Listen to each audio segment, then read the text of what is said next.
engraved into the side of the frame. And then painter's holiday, does that mean anything to you? It's a house painter term. And if you're painting a wall as a house painter, um, and you paint like half the wall and then you go take lunch and then you come back basically and finish painting the wall, there'll be like a little texture along halfway up where you stopped. And that's called a painter's holiday. And it's basically like the painter got kind of lazy and took a break and didn't really roll it all out at once. So for me, it's a painter's holiday. It allows me to be kind of painterly, and the text sounds like a holiday. I would love to have a holiday and go on vacation. And so this image kind of looks holiday-like to me. It's actually a hotel. It's the Tropicana Hotel in Vegas back in the 50s. But then I really like having the text. I've got my name, which is kind of egotistical, but everyone wants like a branded thing now. And I've always kind of rebelled against that. So now I'm just embracing it and like stamping my name on. It's got the date, and then it's got a number 3. So I literally took the title House Paint or Painter's Holiday, and then I got a friend who has a CNC engraver, which is a computerized wood engraver, and he engraved the title on 7 pieces. So then each time I approach it, each time I get to do something different. So one of them's got this lion face. I'm still working on the abstraction a little bit. I've got a building. I've got this figurative thing, which is basically a streaker, kind of protester streaker getting arrested. But to me, it kind of looks art historically like Jesus coming down from the cross and being held by the Roman soldiers, but like with a funny 1960s twist on it. I've got this like kind of fantasy lady in, and then that one I haven't gotten too far. So that's what I'm working on. But this is a fun art history question that I'll post to you guys really quick. If I keep talking like this, we're not going to get through half of them. I But really like the one with the hotel. It reminds me of a palm tree. a palm tree? Yeah. Yeah. I think it looks very vacation-y too. Pineapple palm tree. Yeah, there's something very welcoming about it. I really like the lion painting. Yeah, thanks. Oh, thanks. Me too. So this is what's weird art historically. How many different genres can you make in a painting? Can a painting take? Have you guys ever heard the story? Like, how many different movie scripts are there really? How many different novels are, have you heard that one? That's sometimes like kind of thrown around common Sounds conversational. familiar. So they would say that I first heard it with novels that there's typically only 7 literary structures that you could base a novel on. And I think I was like 7, but there's thousands of books out there. Like how could that possibly be true? Um, but if you think about it with painting, there's history painting, and that would be what the Renaissance considered like one of the higher forms of painting. And they would say that because within a history painting, you would have to know how to paint a still life. That's one genre. You would have to know how to paint a landscape. That's one genre. Landscape and seascape are kind of in the same place. And then you'd have to know how to paint a portrait. Portrait, figure painting, self-portrait is kind of one genre. You would have to know how to paint animals. That's one genre. Some would say architecture. So right now we're at 6.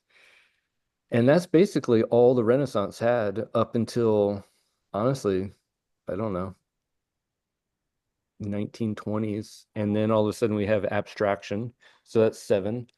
And then abstraction can be minimalism, I would say, but someone would maybe say minimalism separate. But to me, abstraction encompasses minimalism, non-objective abstraction, and then basically maybe the contemporary artist has text paintings. You can make a text painting and be like Christopher Wool or someone.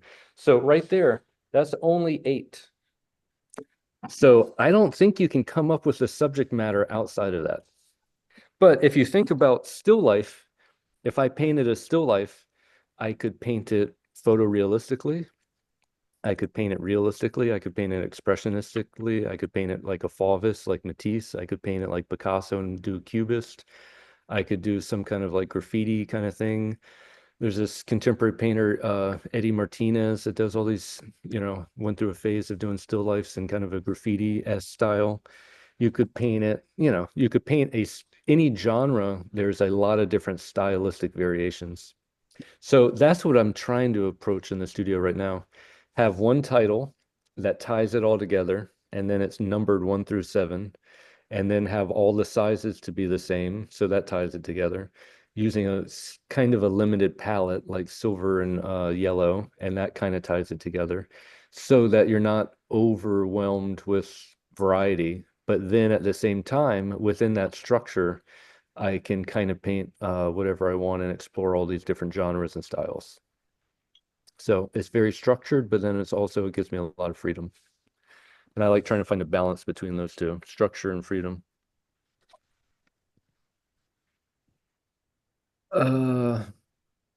Biggest influences?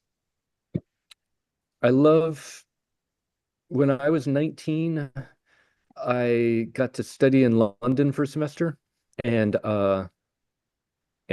I remember going to the National Gallery in London, and I would draw from Raphael, like Madonna Child, kind of pretty traditional Renaissance stuff. And I was trying to be as good as possible, like technically as good, realistic as possible. And I found that really challenging but fun.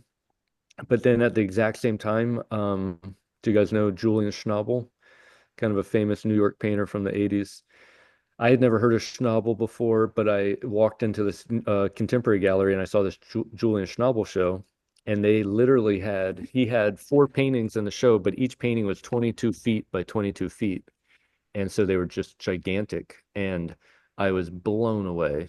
And he's like super brash, and there's a lot of bravado. So on one of my drawings at 19, I wrote down Schnaphael, which is me playing with Raphael and Schnabel and kind of combining them two together to come up with a new name.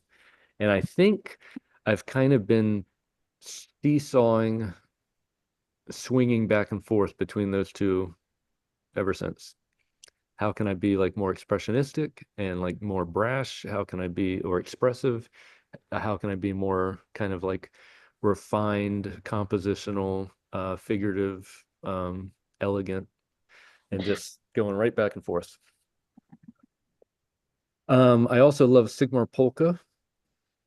Now, what do all these artists that I really like? Bacabia, Polka, Rauschenberg, contemporary favorites of mine.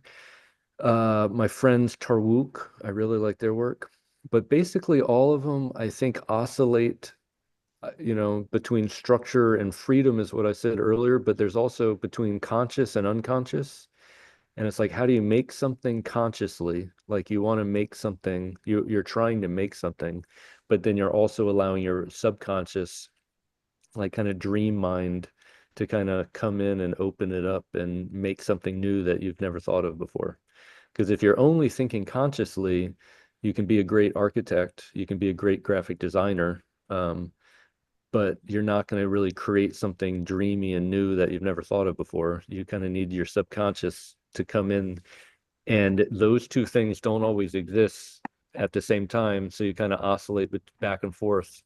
And artists that balance that have definitely always been my favorite.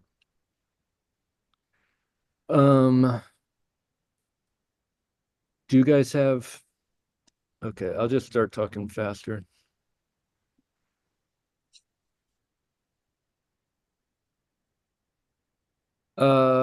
Number 5. Yeah, I try to let it all in. Like I was saying, I go back and forth between conscious and subconscious. Personal memories come in, experiences come in, socio-political stuff definitely comes in, cultural topics for sure. So, I can't say any one single one of those is more important. They kind of all are. Is there one work or series that you think represents? That's why I sent you guys the house painter thing. I do like that one. It changed the way I thought about art making. a lot because before that I was really trying to make a single painting. Like as an artist, I really wanted to make a masterpiece, which sounds egotistical or something. It's just I really wanted to make something really good that I was really, really proud of. And it was this singular object that I was putting all my attention in. However, I was putting paintings together and I started screwing two paintings together and showing them side by side. And then I was like, oh, well, that's interesting. What if I put four together? And then I was like, oh, well, what if I put like 10 of these together and then paint on top of it? And so I did a few of those. And then while I was putting paintings together, I had a hole in the middle of this larger rectangle. And I was like, oh my God, that looks like a wall with a window. And I was like, if I can make a wall with a window, maybe I can make three or four of these, put them together, and then put a roof on it. Maybe I can make a house out of this. And my brain like was just kind of like lucid dreaming. So I started that project and it took like 3 months to kind of build it. I didn't even know if it would really work. And I just trusted it and I was having fun. But there was a huge part of me. It was like I could completely destroy all these paintings and completely mess them up.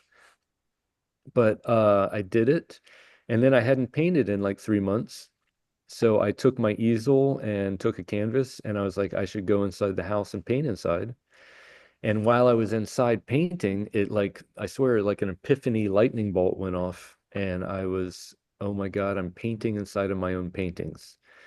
And I just had this instantaneous like memory, speaking of memories, a flood of a memory of me as a little kid, like kind of creating like a tent in my bedroom with bed sheets and going inside and drawing in my sketchbook in this kind of like fort tent that I had created and painting inside my own paintings. There was a certain kind of like safe quality. I felt like a little boy who was very safe in a safe space. And all my ups and downs as a painter were creating a new structure that I could then make new things inside of. So my past endeavors as an artist was like providing uh the platform, the structure uh that I could make new stuff, continue to be creative off of. And that project, all of a sudden, painting wasn't about a single painting anymore. It wasn't trying to like make this individual masterpiece or whatever anymore. It was about how all these things go together. When I made those paintings, I never imagined I would be screwing them together and make a house. So now I am pretty liberal or feel pretty free. I make what I want to make. I try to make it the best I can. But there's a huge part of me that knows this probably is going to turn into something else. 3 months, a year from now, I'll probably flip it over, paint something else on it, paint on the back of it. Maybe I'll screw it together and make another house. Who knows? So now painting is really more of a long process. And an individual painting could literally just be like a brick that I build something else with. So that's another long one answer. How would you describe the progression? Well, I think I just answered the question number seven too. The biggest challenges, number eight, and my greatest achievements. The biggest challenge is honestly keeping the faith, or oops, there is financial insecurity. Um, the game in New York has changed, just like as we all know, rents are just like go up and up and up. Uh, Finding a studio space is harder and harder. Finding like a cheaper neighborhood to have a studio in is harder. Um, Having enough space so that you can make work and store work for an upcoming show is costs more money than it ever did in the past. So the financial thing is definitely an aspect of what makes it difficult. And then you have ups and downs. You feel good about your work.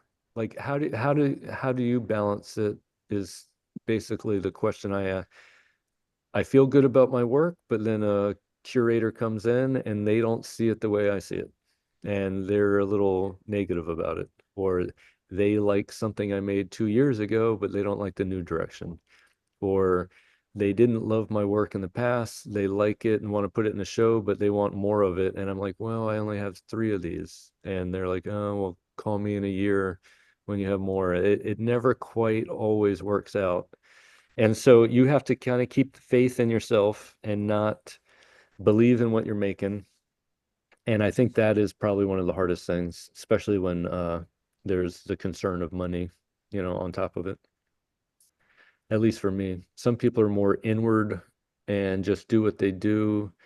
I'm I am an ENFJ, if you know your Myers-Briggs stuff. And so that extroverted part, I respond to external stimuli, uh, and it's kind of a back and forth with me. So um, sometimes negative criticism will affect me. I wish it didn't, but it does. I think it's, I guess, kind of natural. The biggest challenges, I've just gone over number 9. Yeah, I didn't expect teaching to have as big of an influence, to be honest. Um, I guess it sounds bad to say this, but I'd never really wanted to be a teacher. I was an artist in my head, and then I was working at galleries as an art handler.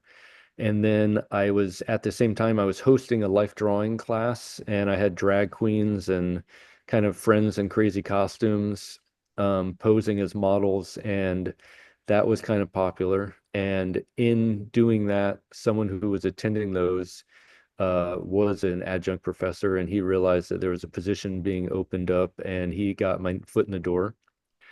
And then I've now been doing it for 12 years, and I really, really like teaching. So it has made me a better painter. Uh, I used to be pretty bombastic with color and being in the classroom. I remember the first semester I taught, all I said to anyone was, okay, let's use a little bit less color. Let's put away the fan brush. Let's not paint with the palette knife. Let's we're not Bob Ross. Let's not paint with the palette knife. And then what was the other one? Oh yeah, but like in an animation, you see Superman flying and swooping down and picking up someone and saving them. But in an animation, like how many stills is that? That's like, 50 still images animated together. We have a painting, we have one image. So let's simplify our idea and find the essence, visual essence. So I then would say this stuff all day long, and then I'd go back to my studio, and I found that I was not even listening and following my own rules. So I started to follow my own rules, and I became a better painter through the process of teaching for sure. And now I think it's so much fun. It's my favorite thing to do is to talk about art. And then it's really fun to relate to people through, we all have a creative yearning to basically be more of ourselves.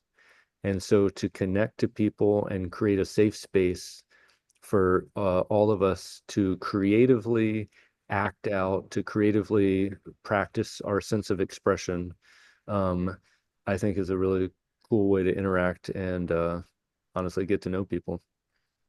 So I don't, I do think I'm a pretty good teacher because I've tried so many different painting styles. I think I relate to a lot of different people's stylistic approaches, and I can kind of connect to a pretty diverse student body. But now it's not even really about teaching. To be honest, it's not about teaching technique. It's really about meeting two people meeting around their creative interests and how to foster just everyone to feel safe and be more creative. And so art's a perfect place to do that. Contemporary art. Yeah, I used to think about that more. I think that's definitely like the art history brain and academics, we have to categorize things so that we can talk about them. But technically, there's no way any living person today is a contemporary artist. If you're an artist, even if you're trying to paint like Raphael or something, you're still alive in today's contemporary world. Raphael did not have cell phones and didn't have electric light and didn't have overhead light and neon light and, all this stuff. So even if you're trying to paint like that, the influence that modern life has on us, it cannot be escaped. So I think anyone living today is a contemporary artist. Okay, 2:30. You want to keep going? Yes. I'll be faster. Your art statement describes your interest in, well, you know, revealing and concealing. I just like that because I think that's kind of how my brain works. Maybe all of our brain works, I don't know, but you never know something totally all at once. And so it's like slowly revealed to you. And but then your ego gets involved and you think you just realized something new and you hold on to that. So you're kind of concealing your ability to see an even larger picture because you're holding on to this like smaller identity or smaller idea. So revealing and concealing, I think it's just the nature of just understand consciousness, maybe consciousness in general or our limited consciousness. But as a painter, there's something about the rational and the irrational. There's something about the freedom and the structure. There's something about the conscious and the unconscious. So I went through a phase when I wrote that artist statement. I was going through a phase where I would try to paint something kind of realistic, and then I would spill paint on top, and I didn't know exactly what I would get. And then I would paint something kind of realistic again on the same painting, and then I'd spill paint on top. And the paint I was spilling on top was kind of transparent, but you never quite knew what the effect was going to be. And so I was revealing something and then concealing it, revealing it and concealing it. And in the process of doing that, I found something new would come out of it. Yeah, the second question is a good one. I don't know why I am so committed to painting as a medium. I've asked myself this for years. I think I'm a very visual person. I think that I like observing nature or just people or interactions, and I kind of glean information from those observations. So I think my visual faculties are maybe more enhanced than my voice, for instance, or sound or music or something. So there's definitely that. But then there's also this tradition to it, which is so rich, which I love, that I would like to be a part of. And then you can manipulate it. So clay, painting, charcoal, you can just constantly change your mind and constantly mold it and it evolves. So because it's so malleable, it to me it continues to be one of the most expressive, mediums. Abstraction and realism, I think is kind of similar to conceal and reveal and conceal. If it's too realistic, my brain turns off and it's like I know that already. If it's too abstract, sometimes I don't 100% like emotionally, feeling wise relate to it. It's, it could, but if there's something in between, my brain has to work and it's like abstracting reality can expand reality by giving you a little bit more feeling or emotion. Astrology, yeah, I like astrology, but I'm not really that into it. I'm definitely I don't know. I understand it a little bit, but I do not chart the stars. I am very into symbols, though, and I'm more interested. I'm no expert in any of this, but I love all the world's cultures have had amazing symbols. And even if I don't really always know what they mean, it excites a part of my brain that's like, whoa, there's a cool mystery or there's a cool symbol. Cool information embedded in this thing. And I think that's what I'm attracted to visually. I like the way it looks. And then I know that there's some kind of secretive, cool information embedded in it, even if I don't know what it is. It just excites my imagination. So that's why I like that. Old canvases. Uh, well, cycling. And I think that we're in kind of an excessive capitalistic phase of, Western society or something. We waste a lot. And then we talk about having a green footprint or a low carbon neutral footprint or something. And it dawned on me once I was buying my art supplies from this place in Brooklyn, and they told me that they don't buy canvas anymore. All the canvas they bought is put in a shipping container and shipped from India. All the wood for the stretchers is shipped from Canada. And I started to realize, like, oh my God, I think I'm being an artist, so I'm not participating in war. I'm not like, you know, I don't know, whatever. My moral issues of being an artist. But then I was like, oh man, my our footprint nowadays is much bigger than you realize. So I was like, why I should reuse these. That's the practical reason. And then artistically, your subconscious, you made something like my one of my favorite Van Gogh pieces are his double-sided paintings. And I was at the Van Gogh Museum in Holland, and I walked around the corner, and there's a painting sticking sideways off the wall, like perpendicular off the wall. And it was a potato eater kind of series painting. And the potato eater is like literally sideways coming off the wall. And I was like, "Here I'm at the Van Gogh Museum. Why in the world would they hang this painting sideways?" But then you walk around and the back side of the painting is also painted, and it was like a pastel late Van Gogh landscape. So one side is clunky, chunky, dark, kind of claustrophobic, kind of depressing. The other side is like pastoral, bright, open, expansive landscape. And like the lightning bolts, my the epiphany was in one painting. That one painting has like 8 years worth of development in Van Gogh's thinking as an artist. And so you see the younger Van Gogh, you see the older Van Gogh, you see how he's changed as an artist, you see how his palette's changed, how his subject matter's changed. And that made me realize like you can reuse paintings to tell a greater story than the original image that you had planned for it. So there's something about reusing it that encompasses time.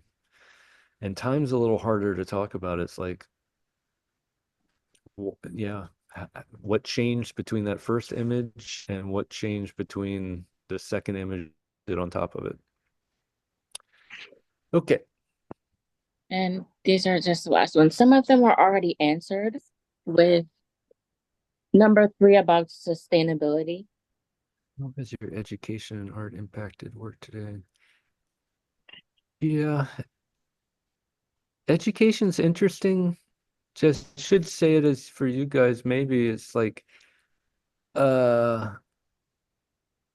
professors, teachers, older artists, we're all still learning too. And I think when I was a little bit younger, I did put a few painting professors on pedestals and think they had all the answers or whatever, or thought. And so I took their answer for me with more certitude, where technically it's just advice. All we can possibly give is advice. So some of my best educational experiences have actually been where I was determined to figure something out on my own, and I did not borrow anyone else's suggestions. And that's when it actually became more of my style or more of me or more of my answer.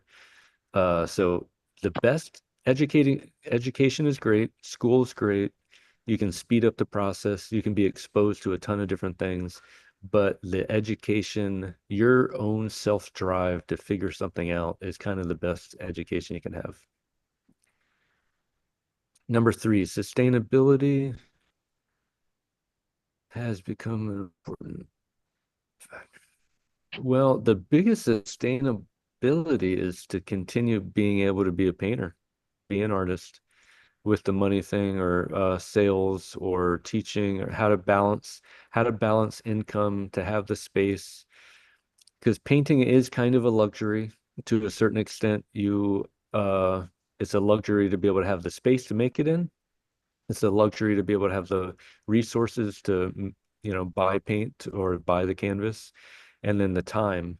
Not all of us have time because a lot of us are busy working and whatever. So to have time, space, and the resources is a luxury. And the biggest question, I think, is sustaining that, so that you can actually do it. How have you ever struggled? Yeah, four is probably, that's still an answer answering for myself. Like this morning, I've started therapy last 8 months ago, which has been cool. I read a lot about psychology. Um, but the biggest question is basically how to be more authentically yourself. Like, what does it mean if I make something?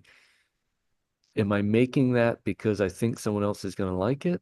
There is a part of the artist, like the little boy who wants to drawing and say, "Mama, mom, look at what I'm doing," or didn't what I make look cool or something. Like there is a part of every artist that has that inner child looking for assurance or validation. So it's very important to do something that you're doing it for yourself to be to figure out how you see the world and to organize your thoughts. So that in a world where there's a ton of images and there's a ton of ideas and there's a ton of criticism or there's a ton of art, it's, to hold on to your own.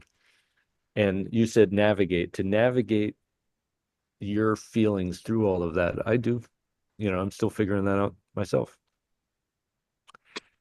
Do you experience a creative block? Yes, I think that's natural too, but it always comes from when my brain is overthinking something and thinking about the consequences or what someone else is going to think, or is it going to fit in the show or not, rather than if you're a 5-year-old kid, you're not thinking about any of those things and you got crowns and you got color and you're having fun.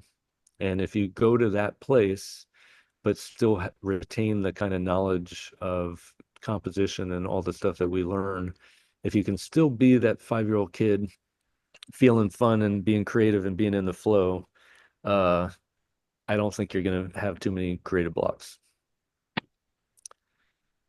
Well, I know I went over a little bit, but thanks for providing the space for me. I did a lot of talking. Do you guys want to add anything or any questions or follow up or? I had one question. It was regarding social media. I know you talked about it with the painting, with the branding name. I wanted to ask if you felt that social